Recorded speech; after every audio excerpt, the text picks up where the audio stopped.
Assalamualaikum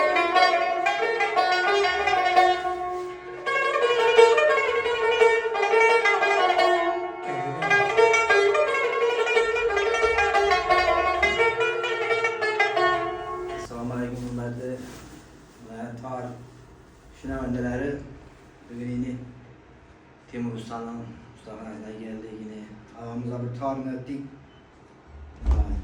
Görem yaman emez tar köyünden vurmadı.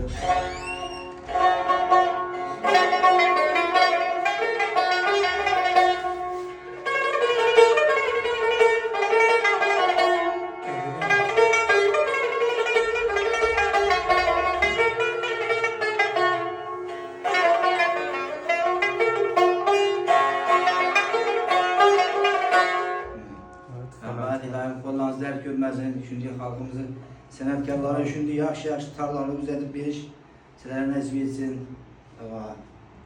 Ekemizden beni bizleri senet şimdi nelerle git şular çıkmaz. Niyet kılıp yine aktığım senetkar olsun der, niyet kılıp şu tarla aldık playını. Ama iyi alayım şu niyetiniz emeli açsın.